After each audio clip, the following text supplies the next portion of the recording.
আল্লাহ রাসূল বলেন, যারা কোরআনের রাজ কায়েম করতে গেল, ইসলামী আন্দোলন করতে গেল, যদি মারা যায়, কোন মায়ের বুক যদি খালি হয়ে যায়, মা তুমি কেঁদো না, ভাই তুমি কেঁদো না, বোন তুমি কেঁদো না।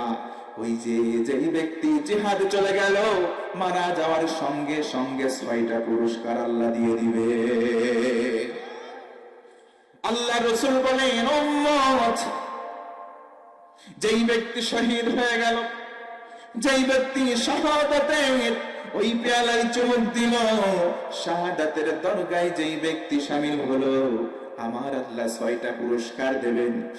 1 নম্বর পুরস্কার হলো রক্তের প্রথম বিন্দু মাটিতে পড়বে, যতক্ষণ মাটির ফোঁটার সঙ্গে যখন মিশ্রণ হয়ে যাবে রক্তের ফোঁটা, আল্লাহর হাবিব বলেন, শোনো, রক্তের ফোঁটা মাটিতে পড়ার আগেই তার জীবনের সমস্ত গুনাহ আল্লাহ মাফ করে দিবে।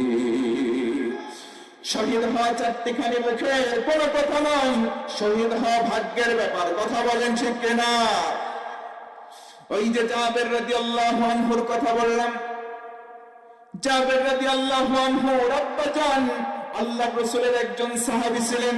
একটা ছোট্ট মিসাল, যেহেতু কথা আসলো, রক্তের ফোঁটা পড়ার সঙ্গে সঙ্গেই আল্লাহ জীবনের গুনাহ মাফ করে দেন।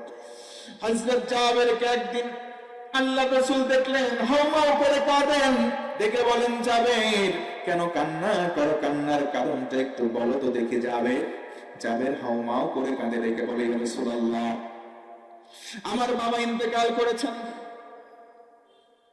আমার বাড়িতে আমার বড় কোনো ভাই নাই, আমি হলাম দায়িত্বশীল, এই পরিবারের দেখভাল করার জন্য সমস্ত দায়ভার আমার হাতের উপরে ন্যস্ত। আমার অধীনে অনেকগুলো ভাই বোন আছে, আমার অনেক ছোট ছোট ভাই বোন, এদের দেখাশোনা করার জন্য তেমন কোনো সামর্থ্য নাই। আবার আমার আব্বা শাহাদাত বরণ করেছেন জিহাদের ময়দানে, কিছু দেনা ছিল, ওই দেনা পরিশোধ করে নাই, এই জন্য চিন্তা মগ্ন রাসূল, এই কারণে কান্না করছি। জোরে বলেন আল্লাহু আকবার। বাবার চিন্তায় বিষণ্ণ মন নিয়ে সন্তান যখন রাসূলকে বললেন, রাসূল আমার মুস্কি হাসলেন, বললেন, জাবের, তোমার জন্য একটা শুভ সংবাদ শোনাবো। সুবহানাল্লাহ। আল্লাহ রাসূলের সাহাবী জাবের বললেন, ওগো রাসূল, আমার দিন দেনার বোঝা মাথার উপরে, ঋণের বোঝা মাথার উপরে, আবার কতগুলো ভাই বোন ঠিক মতো খেতে পারি না, শুভ সংবাদ কিসের? আল্লাহ রাসূল মুস্কি হাসলেন, ডেকে বললেন, জাবের শোনো, আমি দেখতে পাই, তুমি দেখতে পাও না। আমার কাছে খবর আসলো, তোমার কাছে খবর আসে নাই। তোমার বাবার স্থান জান্নাতে কোন জায়গায় আমি একটু বলি, শোনো। জোরে বলেন সুবহানাল্লাহ। আমার কাছে জিবরাইল এসে বলল, জাবেরের আব্বা এমন জায়গায়, সরাসরি আমার আল্লাহ লেখা ইল্লাহ, আল্লাহ সরাসরি জাবের তোমার আব্বার সঙ্গে মুলাকাত করেছেন। জোরে বলেন সুবহানাল্লাহ। জান্নাতি মেহমান যারা হবে, আল্লাহকে দেখবে, আল্লাহর সঙ্গে সাক্ষাৎ হবে যাবে।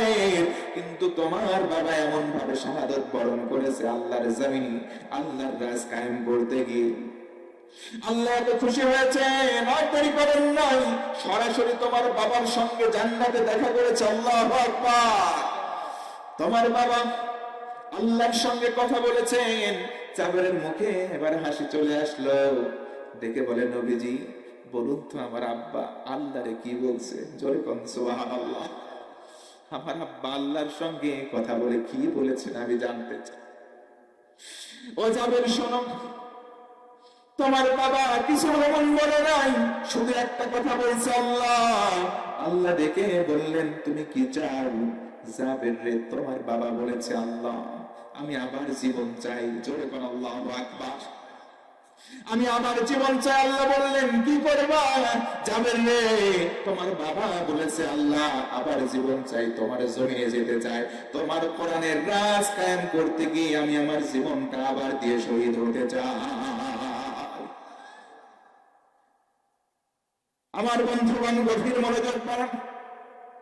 যারা জীবন দিয়ে চলে গেল, মনে নাই তারা জিন্দা, কারণ তারা আল্লাহর কাছে গিয়ে এই চাওয়াটাই চায়, আল্লাহ আবার জীবন দাও, আবার জমিনে যাবো, আবার মরবো। জোরে বলেন আল্লাহু আকবার।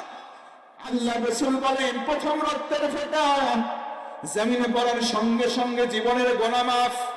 এই যে দেখছেন 24-এর স্বাধীনতার সময় বুক পেতে দিয়েছিল রংপুরের আবু সাইদ, কথা বলেন ঠিক কিনা? ওই রক্তের ফোঁটার বিনিময়ে, রক্তের ফোঁটার উপরে দাঁড়িয়ে স্বৈরাচারকে বিদায় করা হয়েছে, কথা বলেন ঠিক কিনা?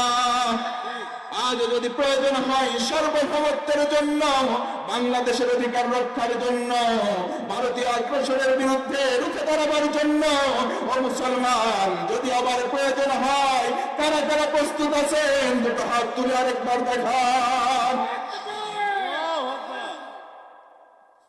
আল্লাহ কবুল করো, করেন আল্লাহুম্মা আমিন।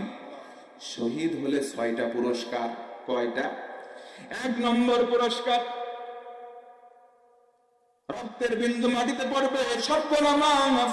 2 নম্বর, আমার রাসূল বলেন কবরে যত শাস্তি হওয়ার থাকে আল্লাহর পক্ষ থেকে শহীদের কবরের শাস্তিও মাফ। আরো জোরে বলেন।